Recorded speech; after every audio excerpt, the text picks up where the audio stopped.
When I was a kid, maybe you had these experiences too.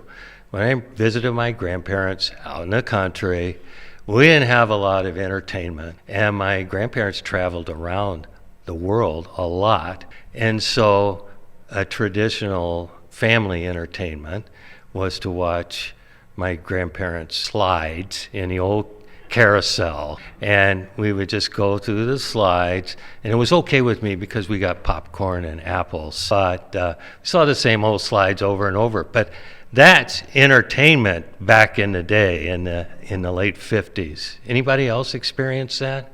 Okay. So what I'm going to do is just look at the slides, and you can too, and say what comes to mind. Oh, that's the Eiffel Tower I see there, or who is that man behind the bushes? So starting on the right, this is a coloring of Wisconsin. Those leans broken down into 7,000 precincts, we call them wards in Wisconsin, as to whether they're leaning Republican or Democrat, red or blue.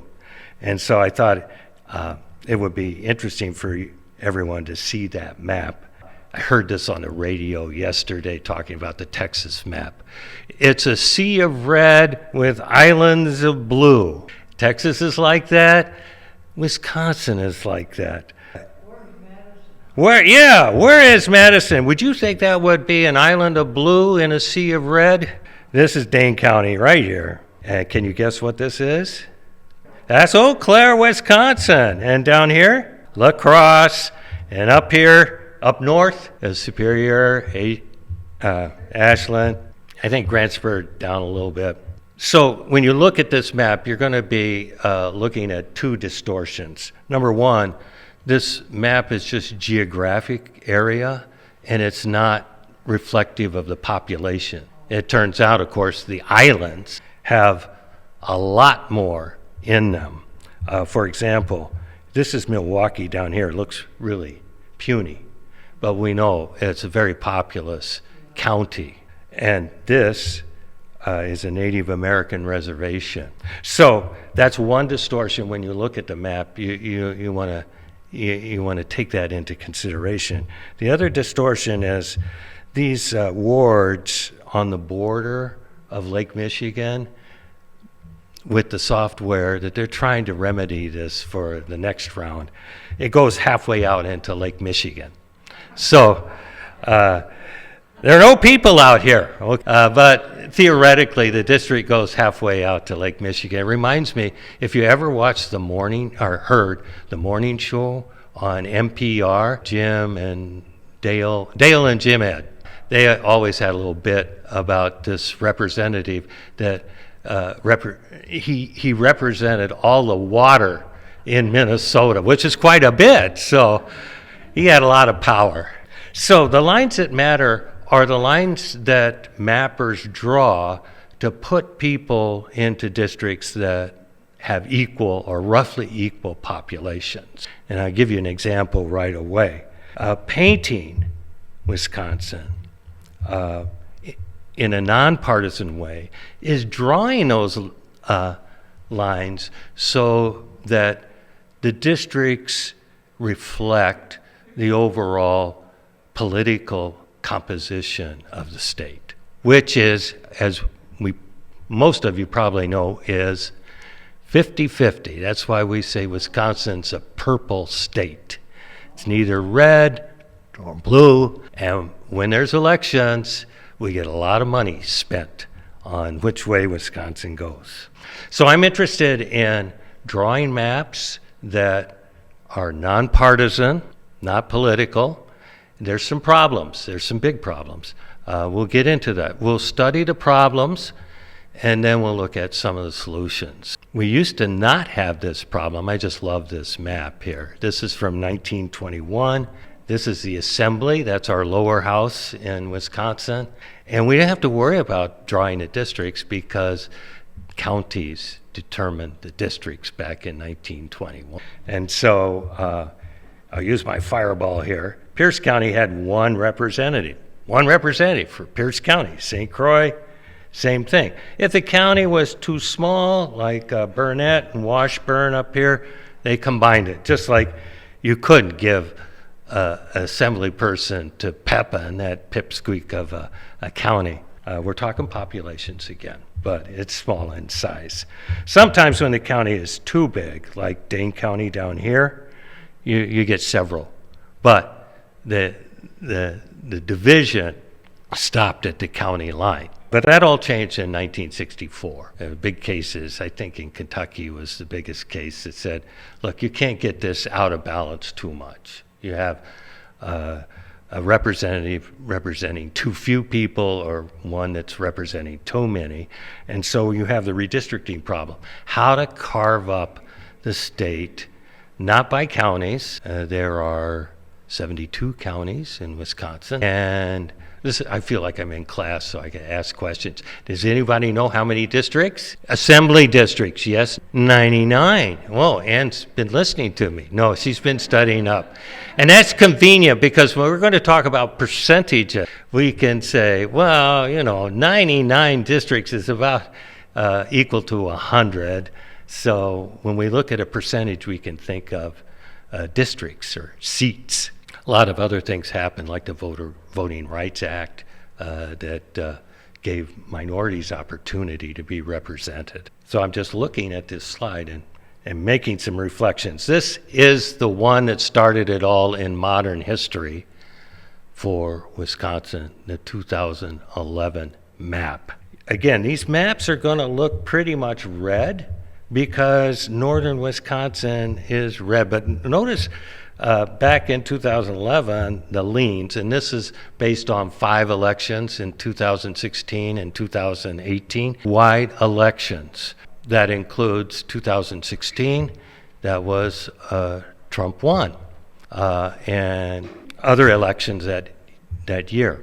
I think 2016 was Ron Johnson, too, winning. That's included. And 2018 was when Tammy Baldwin won in quite a decisive manner, 55% of the state.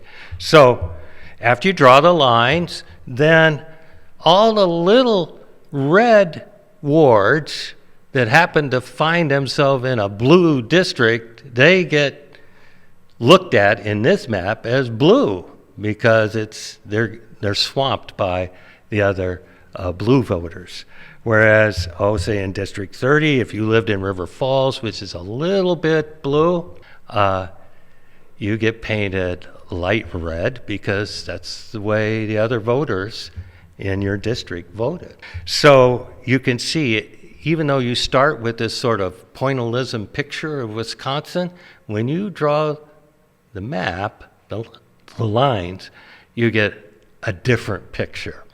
A lot different picture because there are umpteen million skadillion ways you can draw the lines. So for this particular lean, 51% Democrat statewide, 48.7 Republican. Now this isn't election results, not yet, but this is just the leans. This is just counting the red districts over here, 61, and the blue districts, 38. Quite a difference. I just reinforce this on leans. The Democratic vote statewide, on average, for those 5 elections, was over 50%. But their representation in a 99-seat assembly was way less. And so this is how we measure the maps. This is how we quantify things. One measure, and there's several. We won't go into the computation, but there's several measures of how, quote, off or partisan the maps are. One is proportional deviation. It's a natural one to think about. Shouldn't the state be represented by the statewide vote rather than the seat percentage? So you just take the seat percentage, which is a little bit over 61, because remember, we have 99 assembly districts, so that's going to bump it up by a tenth of this, really, and subtract off what the overall lean was, what they deserved, and you get this number. So one of the big debates about doing nonpartisan redistricting is how low do you want this number to be? And this is what the U.S. Supreme Court had to deal with when a court case came up to them. They couldn't quite decide where the red line was. Where do you draw the line? Does it have to be as low as 10%? Does it have to be as low as 5%? Do you want it 2%? Etc. In this case, the lien, as you can see, predicted the outcomes throughout the decade. Throughout the decade, the Republicans, you can see, elected more than 60% of the seats in Wisconsin. That did make some people upset, especially Democrats. So this is another piece of history. This is a great topic, redistricting, for classroom, civics classroom, because it's not only geography, political science, there's a little bit of statistics in there. And so take a look at this. I got this from Ballotpedia. This is how the governor, state, and House party breakdown throughout the years from 1992 to, well, you can see it, 2026. I think you can interpret what the lines say: governor, Senate, House. Why this is important? Because in Wisconsin, if you didn't know, the legislature, that's both the House and the Senate, they draw the maps. They're responsible for drawing the maps.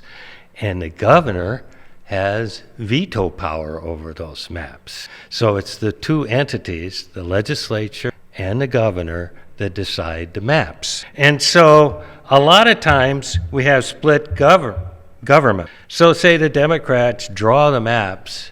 This is the same as 91. We want to look at, I should mention, 91, 2001, 2011, all those years that end in 1. And when there's split party representation, what has happened in Wisconsin in the past is they disagree, and it goes to the courts. So this is an introduction to why the courts are important in redistricting. And we've just sort of been lazy and said, let's let the courts decide. In the past, in this 1991-92 redistricting, the court was a federal court. The state Supreme Court didn't want to have anything to do with it. In 2001, again, disagreement. This is a little bit harder disagreement because you've got the House and the Senate split. And they went over, it took them 2 years to try to come up with a map. Finally, it bounced into a federal court again. And people submitted maps from both parties. Other parties submitted map. I think there were 16 in all. And the court said, I don't like any of those maps, and they drew their own. So the court drew their own. Then comes 2011. This is what we call a trifecta. And when you have a trifecta of one party, they get to draw the maps in the legislature, and they get to not veto them. And they become law. And then people argue with different cases afterwards. Notice, and if you didn't know before, in 2009, 2010, the Democrats had a trifecta. And there was some disagreement about whether they should pass some sort of sane redistricting procedure. And I had a couple books, and of course I forgot to bring them. But you can find it out in Wikipedia, Redistricting in Wisconsin. Just go there. The Democrats debated about whether they thought that they would win the elections in 2011 and get to draw the maps themselves. And so Obama came in 2009. He was elected in November of 2008. So they thought they were rolling. But what happened? Republicans had a very good strategy to win the state, all 3 offices. And they got to draw that map that I just showed you. Lots of court cases, like I said, throughout the decade. Fair Maps Coalition got started in 2013. Cases were filed. The biggest one was Gill versus Whitford. It got all the way to the Supreme Court after federal court said, yes, we agree that map that I showed you was gerrymandered. And The Supreme Court said, we don't want to make the decision. We'll find some technicality. So they bounced it back because they said that the decision that the people Whitford brought forward didn't have standing. That means they couldn't show that the people who signed on to this case were truly affected by the gerrymander. And when it was back in Wisconsin being argued again, this Rucho case came up. That's from North Carolina. And another case in Maryland came up. And finally, the Supreme Court said, we can't judge on this. This is a political issue. It's up to the states. So that's where we find ourselves now, and that's why all the states, it's like the Wild Wild West. All the states make their own rules. So I just wanted to say that people fought hard throughout that decade against that 2011 map and others, but they did not prevail. The next redistricting came around in 2000, after the 2010 census. It came in late. Do you remember that? Came in way late. Didn't get the numbers till August of 2021, and the legislature started to meet. There's all sorts of actions that happen between these two maps. And I did a lot of work, and a lot of people did a lot of work to fight this assembly map of 2020. I'll just show you a couple of things that irked us. This was supposed to be a least change map. The Supreme Court of Wisconsin, conservative Supreme Court, said, hey, we want to get in on the action. We don't want the federal courts to decide. We want to get in on the action. And our decision is that the new map for 2022 should look as much like the 2011 map as possible. This is called least change. It's a great principle if you start off with a good product, okay? If you start off with a good product, you don't mind not changing it at all. But you do have to change it because the population shifts. Primarily, the shift in Wisconsin is out of Milwaukee County into Dane County. And so it's all happening in the southeast. But in other parts of the state, it doesn't. The populations don't shift that much, percentage-wise.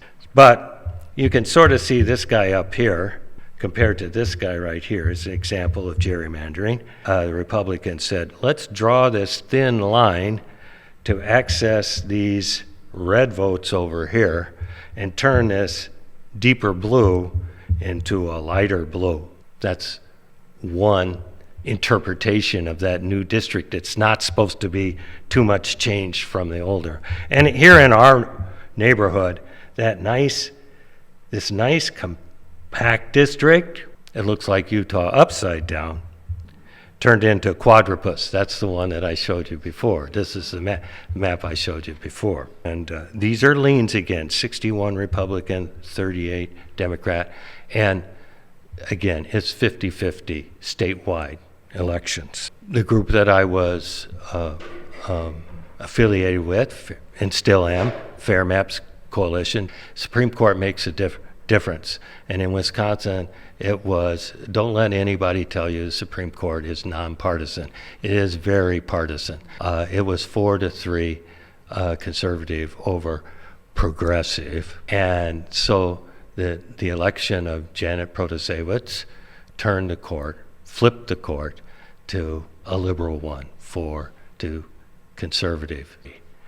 And as soon as that happened, a case was filed, but the deep red is part of District 47, and you see these islands in this sea of 77 orange.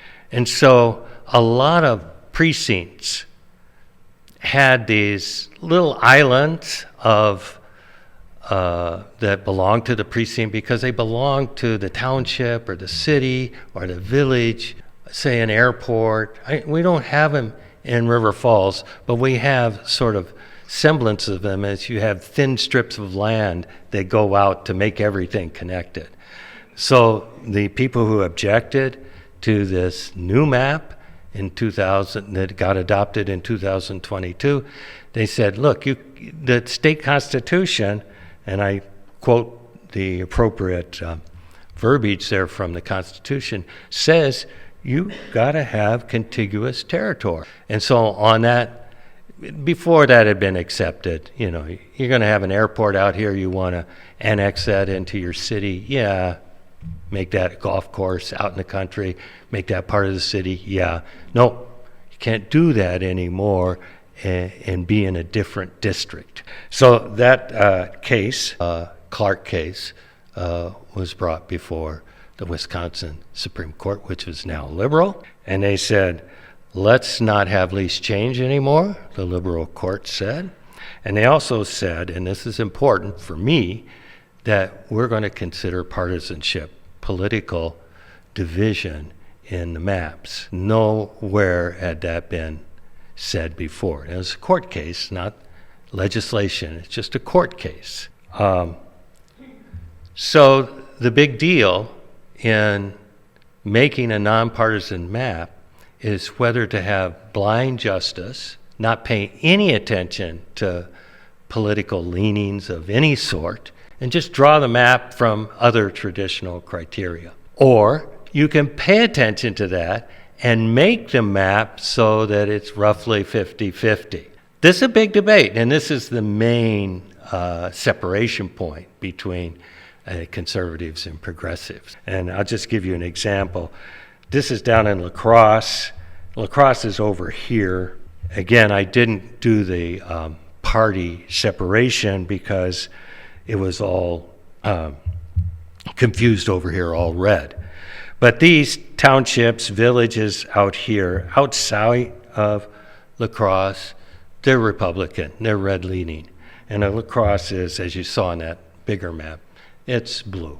And so what the governor did with his map was extend, just like I showed you with that district up north, 73, into La Crosse to turn this district, I think it's 95, that district into a blue district overall. And opponents of nonpartisan gerrymandering say, that's cheating. That's cheating. We'd rather see you draw the maps without looking at political information. Again, the liberal court said, we're going to look at political information. They said, we're going to have some advisors, 2 advisors, to look at it for us, along with other things. So that gets to measuring how politically tilted a map is. And I have this graph, this picture I got off the internet. I thought it was cute. All the people that come up with different ways to measure partisanship in redistricting, they're sort of like these 6 blind philosophers feeling the elephant. They measure it in different ways, and they come up with different conclusions. And the overall idea is to not just take 1 or 2, but to take a collection of these metrics, measurements, and see what it says about the map. But it is a difficulty because there is differences of opinion between political scientists and geographers, as they write papers and they want to shoot down one method and propose and support their own method, et cetera. This doesn't work in this case. So there's a lot of arguments in the literature. And it's fun. If you join me in my effort, you get to read a bunch of political science papers on how to measure partisanship. So the 2 people, the 2 experts that, I'm going to just let you digest this. Ann says, you gotta let people read the numbers. This is the only numbers one. The 2 people that got appointed by the court to look into, there were 6 maps in contention, starting with the Clark here. These are alphabetically organized. This was the current map. This is the 2022 map. And these were the 6 contestants in the Clark case. When you call a case, you could say, this is what we think the map has looked like. And then you have other people saying, oh, we'd like to put that in. I think I don't know how they choose who gets to be in the race, but you got to have a lawyer and you got to petition the court. And they said, yeah, come on in. So 6 parties came on in. Governor Evers' map essentially won the case, and we'll talk about what winning means. But if you look at these columns, don't look at the heads yet, you'll see the Johnson and the legislature numbers are pretty similar, and the legislator is pretty similar to the current. It turns out the legislature was too lazy. And we're not going to change our map at all for this court case. So they pretty much had the current map, and they put all their chips into the Johnson map, which was supporting them. These are measures of partisanship. The thing that you need to know, average, mean, minus median, these numbers, the lower, the better. The closer to zero, the better. And the minus just means that it's favoring the Republicans. And the same thing with average partisan bias. The lower, the better. When I say better, nonpartisan. And this one in the middle, it's the higher, the better. Majoritarian concordance. And you can see Governor Evers had the highest one there. They looked at 13 elections in the past 4 to 6 years there, and looked at, and these were statewide elections, and looked at who won the election. And then they put those election results on the district maps, each one of those 6 district maps. And they said, did the winner of the statewide election, the votes that they were placing on those maps, win the majority of the seats? And in Governor Evers' map, about 77% of the time, 77% of 13, that matched up. The winner of the statewide election, again, this is Tammy Baldwin, this is Ron Johnson, this is 3 presidential elections. Look at those. If the winner is a Democrat and they give you the majority of the seats, that would be 49 in the assembly, then you say, yes, that achieves majoritarian concordance. And if it doesn't, you get a no. So the governor's map was successful 66.9% of the time and scored the highest in that category, which the experts, Groffman and Service, really paid a lot of attention to in their reports. And so the report looked pretty damaging to let's say the Johnson case, because all the other 4 maps were with the governor. And so leadership in the legislature said, we don't want this case to be decided in the court. So we'll go ahead and make the governor an offer he can't refuse, and we'll choose his map. There's no way he can say, I don't want my own map. And so the governor signed it. And you can see that when it passed the legislature, the Republicans voted for it, 18 in the Senate, 63 in the Assembly.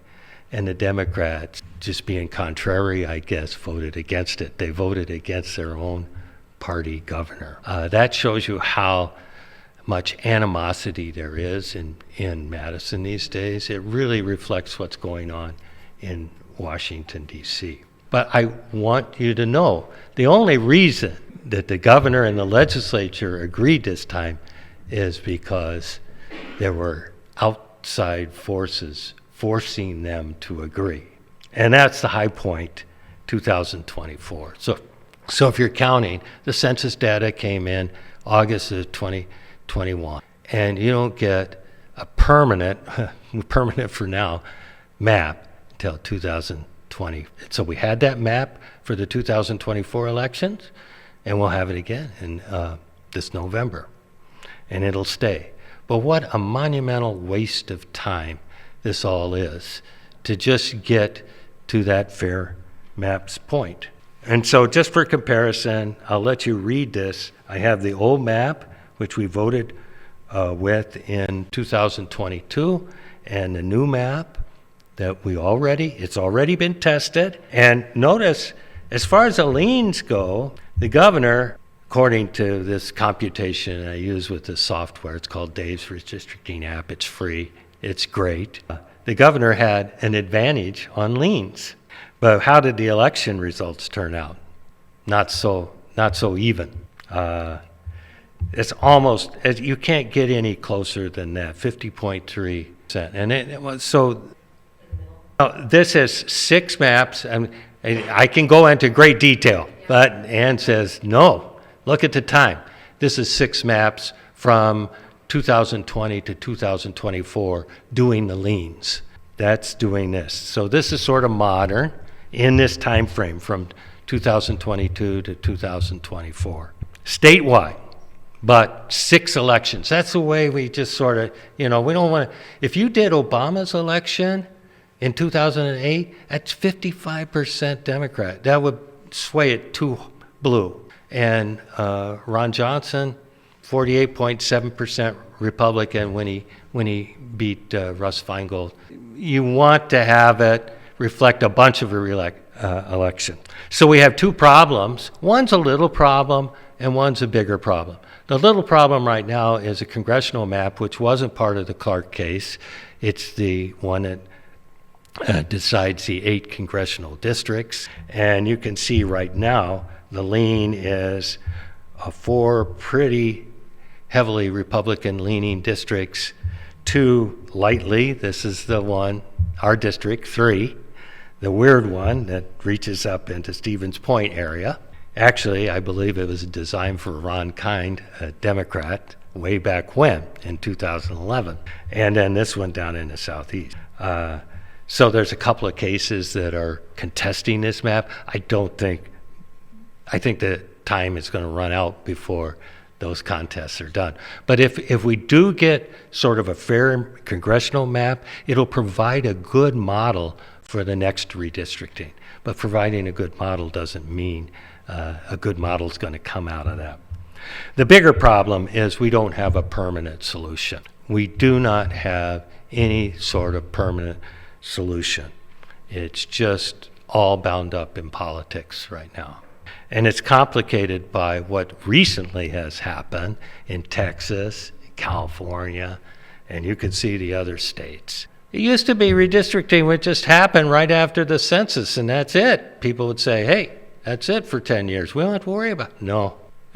Texas redistricted, and Justice Alito said when the Texas map came up that was contested on a racial gerrymandering, he said, no, that's partisan gerrymandering.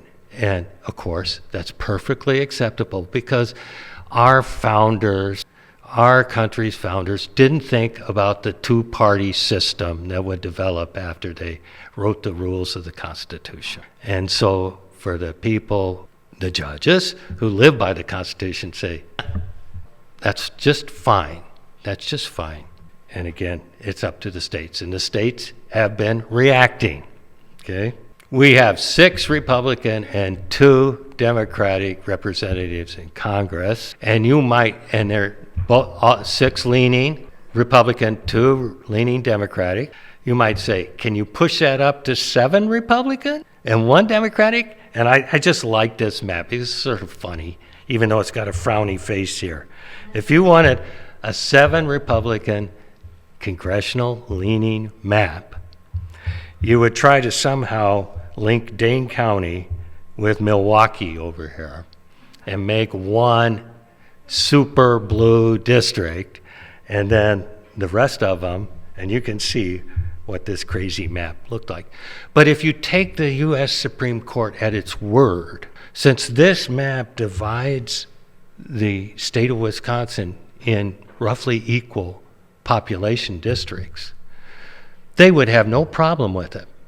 They would have no problem with it, especially if the Voting Rights Act is diminished. You might say that this map didn't represent minority, but Wisconsin only, quote, deserves 1 minority opportunity district. That's in the Milwaukee area. So the Governor Evers, has called a special session April 14th to have the legislature come up with some legislation that bans partisan gerrymandering. I looked it up.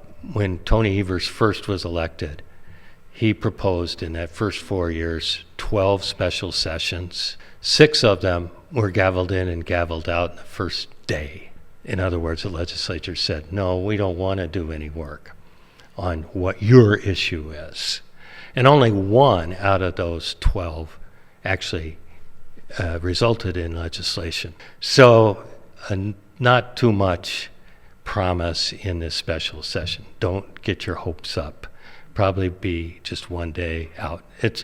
It's probably just because he said he would do this, he did it, but it's more of a political, I'm going to say ploy, to say, hey, look, we're trying to reform redistricting, but the legislature's barring. So the group I've been working with, Fair Maps Coalition, started in 2013.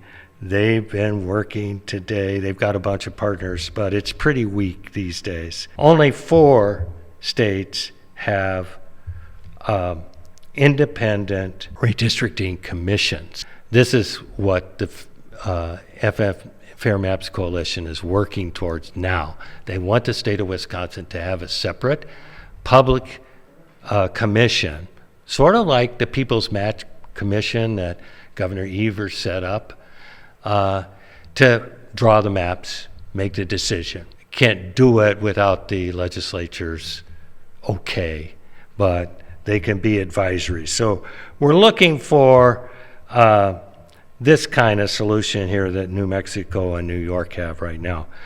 But because California had one of these commissions that was completely independent, and then the legislature decided, hey, we want to change the maps, they went ahead and did it.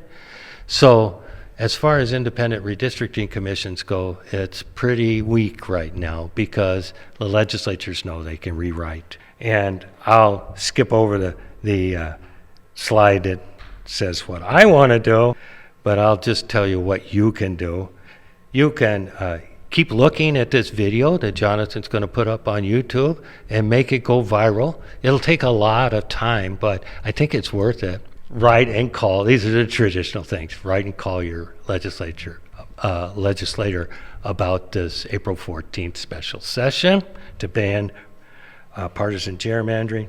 You can always write a letter to the editor. I guess I'll have to. And especially, this is an easy thing, study up on the Wisconsin Supreme Court race that I've already voted for. But study up on it, see which one you want to represent you on the Supreme Court, Chris Taylor or Maria Lazar. Again, that's coming up real soon.